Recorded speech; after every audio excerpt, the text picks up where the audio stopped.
Hello everyone, নমস্কার। কেমন আছো সবাই? আশা করছি খুব খুব ভালো আছো। আমিও ভালো আছি। তো চলে আসলাম নেক্সট ডে আরেকটি নতুন ভিডিও নিয়ে তোমাদের সামনে। আর তোমরা যেখান থেকে আমার ভিডিওটা দেখছো তোমাদের সবাইকে অনেক অনেক ওয়েলকাম। আশা করছি ভিডিওটা ভালো লাগবে তোমাদের। যদি ভিডিওটা ভালো লাগে অবশ্যই পুরো ভিডিওটার সাথেই থেকো। তো সকালবেলা উঠে বাসি ঘরটাকে ঝাড়ু দিয়ে ঘরটাকে মুছে নিয়েছি। যেহেতু আজকে একাদশী, এ কারণেই আজকে সকাল সকাল উঠে আগে ঘরটাকে পরিষ্কার করে নিয়েছি। তারপর টেবিলটাকে মুছে এই যে বাড়ি থেকে যে ডালগুলো আনা হয়েছিল, তো ও ডালগুলোকে এই কয়েকদিন আর কি বয়ামে ওঠানো হয়নি। তার কারণ হচ্ছে যেহেতু অনেকগুলো জিনিস বস্তার মধ্যে করে এনেছিল, তো ভাবলাম যে ডালগুলোকে কয়েকদিন রোদ্রে দিয়ে তারপর হচ্ছে বয়ামে রেখে দেবো। তাহলে দেখা যায় বেশ কয়েক মাস চলে যাবে, মানে ডালগুলো নষ্ট হবে না বা পোকা হওয়ারও ভয় থাকবে না। তো যাই হোক, এই কারণে সকালবেলা উঠে আর কি অন্য কাজগুলোকে করে ডালগুলোকে আগে বয়ামে রেখে দিচ্ছি। কারণ এগুলো যদি একটু গুছিয়ে রাখি তাহলে আমার অনেকটাই মানে ঝামেলাটা কমে যায়। তার কারণ হচ্ছে আমাদের কিন্তু যারা হাউস ওয়াইফ আছি সবসময় যদি হাতের কাছে জিনিসগুলো গোছানো থাকে তাহলে রান্না করতে গেলে অনেক সুবিধা হয় এবং রান্নাটাও দ্রুত করা যায়। আর আমরা সবসময় সেটাই চেষ্টা করি যেটা আমাদের জন্য সুবিধা, কারণ আমাদের সব কিছুই কিন্তু সামলাতে হয়। ঘরের রান্না বাড়া, তারপরে ঘরের সমস্ত কাজ, আর হচ্ছে ছেলে মেয়েদের পড়াশুনোর দিকটাও। তো যাই হোক, ডালগুলোকে মানে বয়ামে রেখে দিয়ে এই যে আমি আমার সব গ্রোসারি জিনিসগুলো সবসময় এই উপরে উঠিয়ে রাখি।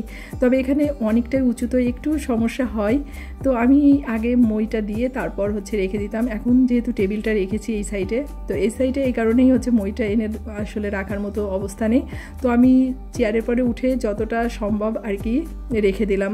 আর একটা বিষয় কি জানো, এই ডালগুলো সবই হচ্ছে আমাদের নিজেদের জমির ডাল, মানে বাবা এগুলো কিনে দেয়নি। আর জানোই তো জমির ডালগুলো মানে বেশি ভালো হয়, খুব তাড়াতাড়ি গলে যায়, আর খেতেও কিন্তু অনেক সুস্বাদু হয়। না, আমি কিন্তু এটা বলতেছি না যে কিনা ডালগুলো ভালো লাগে না। হ্যাঁ, কিনা ডালও ভালো লাগে, তবে নিজেদের জমিটা একটু স্বাদ আমার কাছে বেশি ভালো লাগে মনে হয়। মানে আমি মসুরির ডালটা কিনাটা যতটা স্বাদ লাগে তার চেয়ে মনে হয় যে যখন আমাদের বাড়ি থেকে পাঠায় ওই ডালগুলো খেতে আমার কাছে বেশি ভালো লাগে। তবে খুব একটা ডাল আমার কেনা হয় না, বেশিরভাগ সময়ই বাড়ি থেকে দেই, আর আমাদের সেটাই হচ্ছে সারা বছর চলে যায়। তো ওইদিকে ডালগুলোকে রেখে বেশ কিছু জামা কাপড় ছিল, তো আগে ভিজিয়ে রেখে আসলাম। তারপরে এখন রান্নাঘরটাকে পরিষ্কার করে তারপরে স্নানটা করে নিব। তো ভাবলাম যে রান্নাঘরটাকে পরিষ্কার করতে করতে যে জামা কাপড়গুলো ভিজিয়েছিলাম ওগুলো ভালো মতো ভিজে যাবে, আর কষ্ট হবে না, সহজে ধুয়ে নিলে আর কি পরিষ্কার হয়ে যাবে। এ কারণে আগে থেকে ওগুলোকে ভিজিয়ে রেখে আসলাম। আর একাদশীর কারণে আজকে চুলাটাকে ভালো করে ধুয়ে মুছে পরিষ্কার করে নিচ্ছি। আর আমাদের বাসায় সবাই কিন্তু একাদশী, এ কারণে সকালবেলা এখন আর নাস্তা বানানোর ঝামেলাটা নেই। একবারে স্নানটা করে এসে তারপরে দুপুরে একাদশীর জন্য যা কিছু রান্না সব কিছু করে নেব। তো এদিকে আমার চুলাটাও মোছা হয়ে গেছে। তারপর রান্নাঘরটাকে মানে রান্নার আশেপাশের যে সাইডটা থাকে, যেহেতু প্রতিদিন আমিষ রান্নাটা হয় আর আমার নিরামিষভাবে সেভাবে আলাদা কোনো জায়গা নেই, এই একই চুলাতে আর একই জায়গাতে সব কিছু করা হয়। তো যতটা পারি আর কি সবসময় চেষ্টা করি একটু পরিষ্কার পরিচ্ছন্ন করে ওই জায়গায় আর কি একাদশীর জিনিসগুলোকে করার। এদিকে রান্নাঘরে দুই একটা আর কি জিনিসপত্র বের হয়েছিল, তো ওগুলোকেও আর কি ধুয়ে নিলাম। আর রুটিটা স্বপ্নিলের পাপা যেহেতু রুটি খায় একাদশীর দিন, তো এই কারণে বেলান চাকিটাকেও একটু ধুয়ে পরিষ্কার করে নিলাম। স্বপ্নিলের পাপা ওরা রুটিই খায়, কিন্তু আমি আর কি রুটি খাই না। স্বপ্নিল আগে রুটিটা খেতো না, কিন্তু ও কি অনেক সবজি খেতে চায় না, কোনো কিছুই খেতে চায় না একাদশীর দিন। তো এই কারণে ওকে একটু রুটি করে দিই, তো রুটি আর একটু তরকারি খেয়ে নিই। আর এখন হচ্ছে আমি স্নানটা করে নিব। ও তার আগে যে আমার বেশ কিছু জামা কাপড় ছিল, তো এগুলোকে আর কি ধুয়ে দিলাম। আগে ভাবছি এগুলোকে ধুয়ে শুকাতে দিয়ে দিই, তারপর হচ্ছে আমি আরেকটু কাজ আছে সে কাজগুলোকে সেরে তারপর স্নানটা করে নেব। তো বারান্দাটাকে ধোয়া হয়নি, প্রতিদিন বারান্দাটাকে 2বার করে 3বার করে জল দিয়ে দিই, কারণ এতটা রোদ পাই, এই পাশটা এত গরম হয়ে যায়। তো কাপড়গুলোকে ছাড়িয়ে দিয়ে আমি বারান্দাটাকে মুছে নিয়েছিলাম, তারপরে আরেকবার একটু জল ঢেলে দিলাম। আর একাদশীর দিন এই যে এই পাশে হচ্ছে এই রুমের বেড কভারটাকেও আর কি চেঞ্জ করে নেব। তো আমি এদিকে বেড কভারটা চেঞ্জ করতেছি, আর স্বপ্নের ওইদিকে দুষ্টামি নিয়ে ব্যস্ত তার। তবে বেশ কয়েকদিন ধরে কিন্তু তাপমাত্রাটা অনেকটাই কম আছে, আর যেহেতু বৃষ্টি হওয়ার সম্ভাবনা আছে, তো বৃষ্টিটা না হলেও মানে একটু তাপমাত্রাটা কম, তাতে অনেকটাই স্বস্তি লাগছে। আর আমার সমস্যাটা কি জানো তো, মানে আমি যদি 50 ডিগ্রি তাপমাত্রা হয় তাতে আমার খুব একটা গরম লাগে না, কিন্তু যদি 30 ডিগ্রি তাপমাত্রায়ও কেউ বলে যে না অনেক গরম পড়তেছে, অনেক গরম লাগছে, তো আমি কেমন যেন আমার মনে হয় যে না প্রচুর গরম লাগতেছে আর সহ্য করতে পারছি না, এই ধরনের সমস্যাগুলো হয়।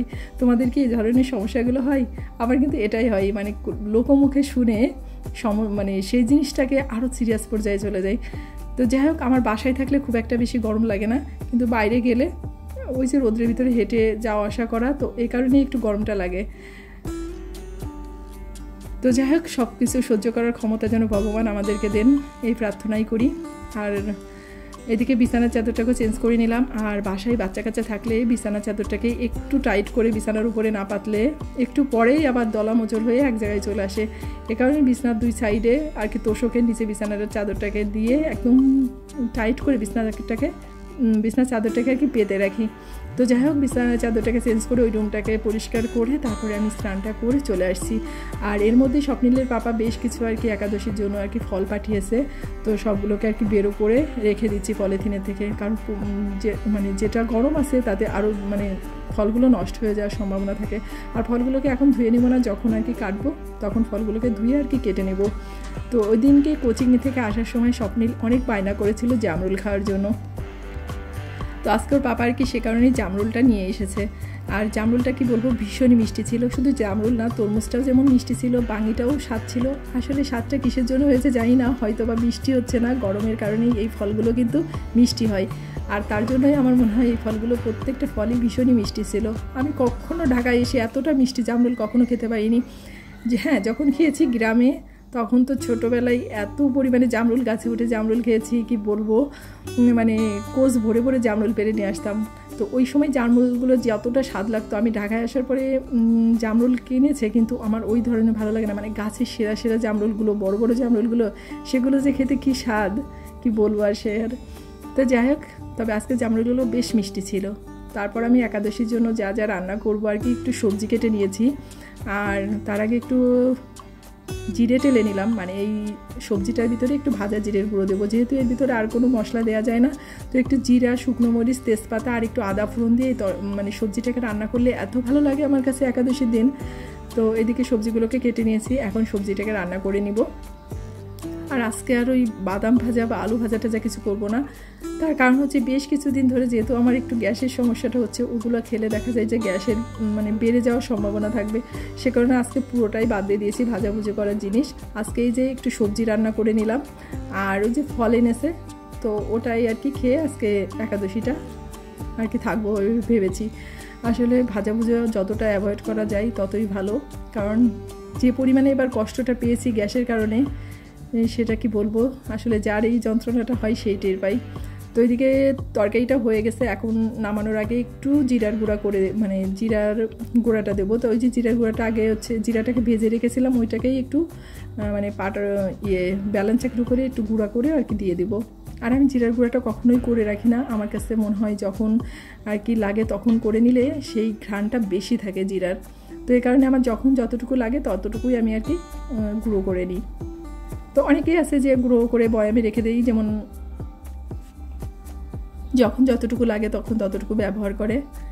তো ওটা করলে বেশি সুবিধা হয়, তো আমার কাছে এটা ভালো লাগে তাই আমি এটা করি। তো ওইদিকে তরকারিটাকে নামিয়ে নিয়েছি, আর এখন একটু ফল কেটে নেব, কারণ আমি স্নান করে একটু শরবত খেয়েছিলাম, আর কিছু খাওয়া হয়নি। তারপর এর মধ্যে আর কি স্বপ্নিলকে খাইয়ে ওকে হচ্ছে ভাইয়ের সাথে কোচিংয়ে পাঠিয়েছি। আজকে আমি আর কোচিংয়ে যাইনি, তো একটু বাসায় কাজ আছে আমার, তো সে কারণে আজকে আর আমার যাওয়া হয়নি। আর এখন একটু আমি ফল কেটে নিচ্ছি, তারপর স্বপ্নিলের পাপা আসলে ওকেও আর কি খাবারটা দিয়ে দেব।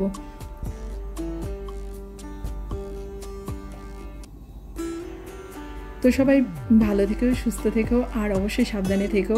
আর আমার ভিডিওটা যদি তোমাদের কোথাও এতটুকু ভালো লেগে থাকে, তো আমার ভিডিওটাকে একটা লাইক, একটা কমেন্ট আর অবশ্যই একবার শেয়ার দিতে ভুলো না। ভালো থেকো সবাই, তোমাদের সাথে দেখা হচ্ছে আমার পরবর্তী ভিডিওতে। আর আজকে একাদশীতে এই হচ্ছে আমাদের খাওয়া দাওয়া। তো এর মাঝে স্বপ্নিলের পাপা চলে এসেছে ফল কাটতে কাটতে, তো ওকে আর কি খাবারটা দিয়ে দিব। আর এই যে বাঙিটার উপরে একটু সামান্য পরিমাণ একটু চিনি দিয়ে দিলাম, যদিও বাঙিটা মিষ্টি ছিল তবে চিনিটা দিলে একটু বেশি ভালো হয়। ভালো থেকো সবাই।